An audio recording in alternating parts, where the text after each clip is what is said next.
నాకు పృథ్వీ మంచి మిత్రుడు, కానీ ఆయన కంటే ముందు వారి తండ్రి గారు నాకు బాగా తెలుసు. నేను 9వ తరగతి విద్యార్థిగా ఉన్నప్పుడు ముచ్చర్ల సత్యనారాయణ గారు అప్పటి తెలంగాణ ఉద్యమంలో ఉన్నారు. నేను 9వ తరగతి విద్యార్థిగా 1969 ఉద్యమం చూసినాను. పెద్దగా అర్థమయ్యేది కాదు. నాన్ ముల్కీ అంటే ఏంది, తెలంగాణ రాష్ట్రం ఎందుకు కావాలి, ఇట్లాంటి విషయాలు పెద్దగా అర్థమయ్యేవి కాదు. అయితే 69 ఉద్యమాన్ని నీట ముంచిన సమయానికి నాకు కొంచెం తెలివిడి వచ్చింది. ఇంటర్మీడియట్ చదువుతూ ఉన్నాను.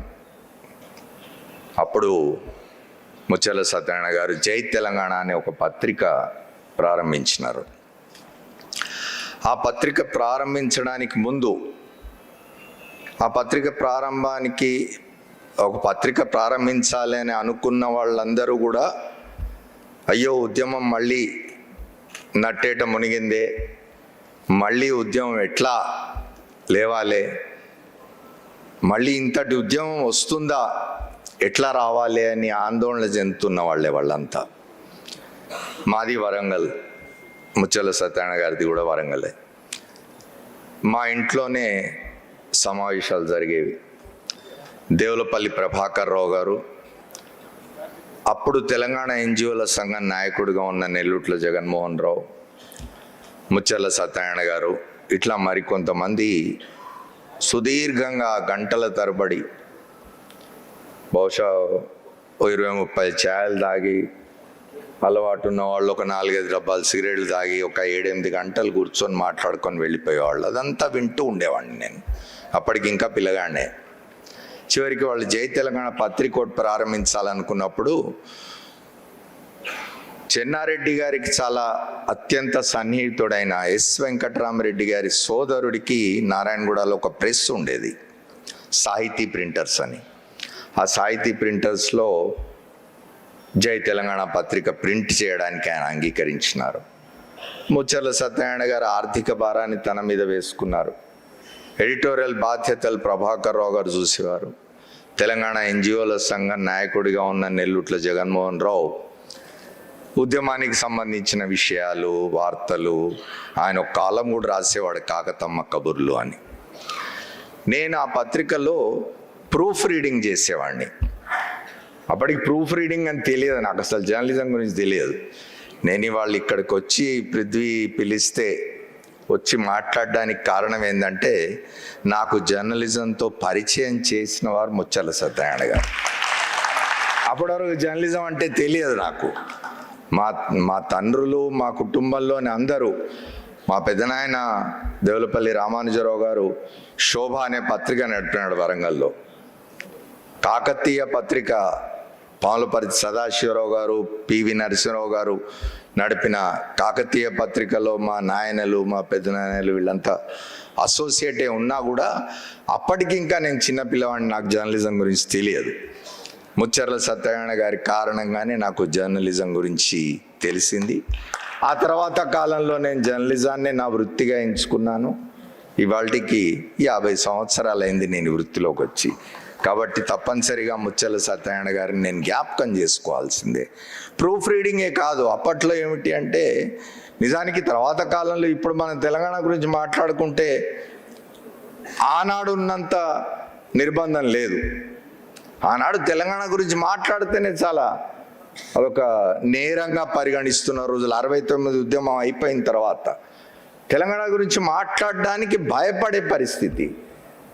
భయపడ్డం, లేదా సిగ్గుపడ్డం, లేదా ఆందోళన చెందడం లాంటి ఉన్న పరిస్థితుల్లో జై తెలంగాణ పత్రిక పెట్టినప్పుడు పత్రిక పంచడానికి కూడా మనుషులు ఉండేవాళ్ళు కాదు.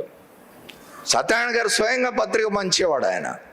నేను పిల్లవాడిని కాబట్టి పత్రిక బండిలో ఒకటి కట్టగట్టి నా చేతికిచ్చి బస్సు ఎక్కించేవాళ్ళు. ఓసారి మహబూబ్నగర్ పంపేవాళ్ళు, ఓసారి వరంగల్ పంపేవాళ్ళు, ఓసారి నల్లగొండ పంపేవాళ్ళు. పోయి వస్తుండేవాడిని. నేను పిల్లవాడిని కాబట్టి నన్ను ఎవరు చెక్ చేసేవాళ్ళుగా తీసుకుపోయి పత్రికలు అందజేసి వస్తుండేవాడిని. ఆయన తన జీవిత చరిత్రలు రాసుకున్నాడు. ఒకసారి చెన్నారెడ్డి గారు తెలంగాణ ప్రజా సమితిని కాంగ్రెస్లో విలీనం చేసిన తర్వాత మళ్ళీ ఆయన నిరుద్యోగి అయినాడు. ఒకసారి నిరుద్యోగి అయినప్పుడు ఆయన రెడ్డి హాస్టల్ సమావేశ మందిరంలో ఒక సభ పెట్టినాడు. ఆ సభకు నేను కూడా అప్పుడు అన్ని సభలకు వెళ్తూ ఉండేవాళ్ళం. నిజాం కాలేజ్ గ్రౌండ్స్లో జరిగిన, రెడ్డి హాస్టల్లో జరిగిన, ఎక్కడ జరిగినా కూడా ఈ సభలకు వెళ్తూ ఉండేవాడిని నేను, పిల్లగాడిని అయినా కూడా. ఆ సభకు నేను కూడా పోయినాను. అక్కడ ముత్యాల సత్యనారాయణ గారు జై తెలంగాణ పత్రిక తీసుకొచ్చినారు. పంచుతూ ఉంటే చెన్నారెడ్డి గారు ఇదేం పత్రిక అని అడిగినారు. అడిగితే ఆయన చెప్పినాడు, ఇంకో పత్రిక ఎందుకు, చాలా పత్రికలు ఉన్నాయి కదా అన్నారు చెన్నారెడ్డి. ఇంకొక పత్రిక ఎందుకు, చాలా పత్రికలు ఉన్నవి కదా అన్నప్పుడు సత్యనారాయణ గారు, ఉన్నాయి కానీ ఇవేవి తెలంగాణ ఘోషణ గురించి చెప్పేటివి కాదు, ఏం తెలంగాణ బాధల గురించి రాసేవి కాదు అన్నారు. నా అభిప్రాయంలో ఇవాళకి కూడా ఆ పరిస్థితి కొనసాగుతున్నది తెలంగాణలో.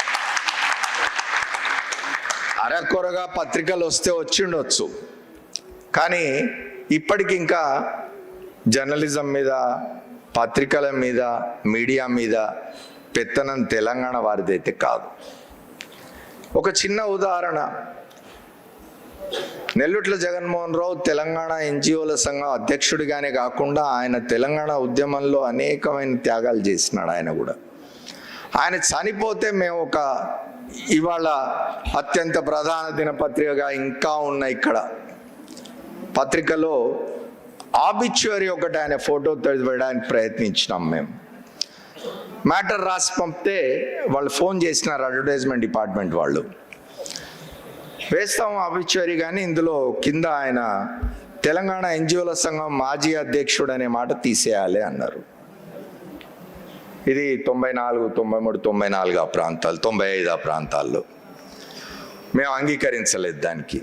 తెలంగాణ ఎన్జిఓల సంఘం మాజీ అధ్యక్షుడు అని ఉంటేనే మేము ఈ పత్రికలో అడ్వర్టైజ్మెంట్ ఇస్తాం, లేకపోతే లేదు అని. నా తర్వాత తమ్ముడు, అతను ఇప్పుడు పత్రిక నడుపుతున్నాడు, ప్రజాతంత్ర అనే పత్రిక మేము ఎందుకు ప్రారంభించాల్సి వచ్చింది అని కారణం అదేమిటంటే, వీళ్ళు తెలంగాణ అనే మాటే వాడడానికి వీలేదంటున్నారు కదా అని చెప్పి 98లో మేము తెలంగాణ కోసం అని చెప్పి ప్రజాతంత్ర పత్రిక ప్రారంభించినాం. మేము అది కూడా ముత్యాల సత్యనారాయణ గారి జై తెలంగాణ స్ఫూర్తితోటే ప్రజాతంత్ర పత్రిక మళ్ళీ ప్రారంభించినాం. మేము ఇప్పటికి ఇంకా ప్రజాతంత్ర పత్రిక నడుస్తూ ఉన్నది, తెలంగాణకు పనిచేస్తున్నది, తెలంగాణ కోసం పనిచేస్తున్నది, తెలంగాణకు అంకితమై పనిచేస్తున్నది. అనేకం ఇప్పుడు ఇంతకుముందు మాట్లాడిన పెద్దలు చాలామంది చెప్పినారు, తెలంగాణ వచ్చింది కానీ తెలంగాణ ప్రజలకేం ఒరిగింది అనే విషయం మాట్లాడుకుంటూ ఉన్నాము. నేను తెలంగాణ ఒకటే కాకుండా ఉమ్మడి ఆంధ్రప్రదేశ్లో జాతీయ స్థాయిలో కూడా ఒక జర్నలిస్ట్ ట్రేడ్ యూనియన్లో కార్యకర్తగా పనిచేసినాను, బాధ్యుడిగా కూడా ఉండినాను. తెలంగాణ ఉద్యమం చంద్రశేఖరరావు గారు తెలంగాణ రాష్ట్ర సమితి ప్రారంభించి తెలంగాణ ఉద్యమం ప్రారంభించిన తర్వాత పీక్లో ఉన్న సమయంలో చంద్రశేఖరరావు గారు ఒక బహిరంగ సభ కాదు, జర్నలిస్టులకు సంబంధించిన ఒక సభలో చెప్పినాడు ఏమిటంటే, ఆ ఆంధ్రప్రదేశ్ వర్కింగ్ జర్నలిస్టుల యూనియన్ అన్నది దాన్ని చీల్చి మీరు తెలంగాణ కోసం ఒక జర్నలిస్ట్ సంఘం పెట్టుకోండి, నేను మీకు ఎంత డబ్బు కావాలంటే అంత డబ్బు ఇస్తానని బహిరంగంగా ప్రకటన చేసినాడు. చేసినప్పుడు నేను ఆ రోజున అనుకోకుండా మహబూబ్నగర్లో మా యూనియన్ జిల్లా మహాసభ జరుగుతుంటే నేను అక్కడికి రాష్ట్ర అధ్యక్షుడిగా వెళ్ళినాను. ఆ సభలో నేను చెప్పినాను, తెలంగాణ ఉద్యమం జరుగుతున్నది, మేము తెలంగాణ ఉద్యమం గురించి మాట్లాడుతూ ఉన్నాం, తెలంగాణ ఉద్యమానికి సపోర్ట్గా ఉన్నాం. మేము ఆంధ్రప్రదేశ్ వర్కింగ్ జర్నలిస్ట్ యూనియన్ అనేది మాత్రం రాష్ట్రం విడిపోయిన తర్వాత 2 సంఘాలు అవుతుంది, అప్పుడు తెలంగాణ సంఘం అవుతుంది.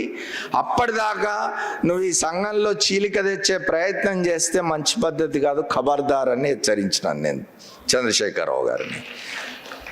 నా దిష్టి బొమ్మలు తగలబెట్టించినారు తెలంగాణ అంతటా జర్నలిస్టుల చేత. నా అంటే వాళ్ళకు అనుకూలంగా ఉన్న కొంతమంది జర్నలిస్టుల చేత దిష్టి బొమ్మలు తగలబెట్టించినారు. నేను మా నాయకుడు శ్రీనివాసరెడ్డి గారు ఇద్దరం కూడా ఆంధ్రప్రదేశ్ వర్కింగ్ జర్నలిస్టుల యూనియన్లో బాధ్యులుగా ఉంటూ మేము తెలంగాణ గురించి మాట్లాడుతూ ఉండేవాళ్ళం, ఛానళ్ళలో పోయి మాట్లాడేవాళ్ళం, సభల్లో పోయి మాట్లాడేవాళ్ళం, ఉద్యమం జరుగుతుంటే ఉద్యమంలో పోయి పార్టిసిపేట్ చేసేవాళ్ళం. మా సంఘంలో కార్యవర్గంలో ఒక చర్చ జరిగింది. దాదాపు 14 గంటలు ఈ చర్చ కొనసాగింది. మమ్మల్ని ఆంధ్ర ప్రాంత మిత్రులు రిక్వెస్ట్ చేసినారు, మీ ఇద్దరు ఇట్లా మాట్లాడుతూ ఉంటే మాకు అక్కడ ఆంధ్రలో ఇబ్బందిగా ఉన్నది, మీరు బహిరంగంగా మాట్లాడడం మానేయకూడదా? మీరు తెలంగాణకు అనుకూలమే కావచ్చు, మీరు తెలంగాణ కావాలని కోరుకుంటూ ఉండొచ్చు, కానీ బహిరంగంగా మాట్లాడడం మానేస్తే మంచిది, మీ ఇద్దరు మా జాతీయ నాయకులు కూడా అని వాళ్ళు రిక్వెస్ట్ చేస్తే మేమిద్దరం ఒకటే చెప్పినాం, సంఘానికి రాజీనామా చేయమంటే చేస్తాం కానీ తెలంగాణ గురించి మాట్లాడకుండా ఉండమని చెప్పినాం. ఆ రోజుల్లో నేను చెప్పినాను, తెలంగాణ రాబోతూ ఉన్నది, వస్తే ఏం జరుగుతుంది అని. వస్తే ఏం జరిగిందో మనం ఈ 12-13 సంవత్సరాల్లో చూసినాం. ఇది నేను ఈ మాట అన్నప్పుడు జర్నలిస్టులు కొంతమందితో నా దిష్టి బొమ్మలు జిల్లాల్లో తగలబెట్టిస్తున్నప్పుడు ముచ్చెల సత్యనారాయణ గారు నాకు ఫోన్ చేసినారు. ఫోన్ చేసి నేను కూడా ఇదే చెప్తూ ఉన్నాను, నేను తెలంగాణ రాష్ట్ర సమితి కేసీఆర్ గారు ప్రారంభించినప్పుడు నేను అసోసియేట్గా ఉన్నాను, ఇప్పుడు లేను, రేపు తెలంగాణ వస్తే వీళ్ళందరి చేతుల్లో ఏమైపోతుందో నాకు అర్థం కావడం లేదు, నువ్వు అన్నది కరెక్టే, ఎందుకు నీ దిష్టి బొమ్మలు తగలబెడుతున్నారు అని అడిగినాడు ఆయన. అప్పుడు ఓ పత్రికలో వార్తలు వచ్చినాయి నా దిష్టి బొమ్మలు తగలబెడుతున్నట్టు. ఆయన నాకు సంఘీభావం తెలిపినారు. ఇవాళ ఆయనను జ్ఞాపకం చేసుకోవడానికి వచ్చినాను, ముచ్చెల సత్యనారాయణ గారిని. ఆయన ఏ తెలంగాణ అయితే కోరుకున్నాడో, ఈ తెలంగాణ ఎట్లుండాలనుకున్నాడో, ఈ తెలంగాణలో ప్రజలు ఎట్లా ఉండాలనుకున్నాడో, ప్రజలకు ఏం జరగాలనుకున్నాడో అది జరిగేదాకా అవిశ్రాంతంగా ఇట్లాంటివి కొనసాగాల్సిందే పోరాటాలు, ఉద్యమాలు. Thank you.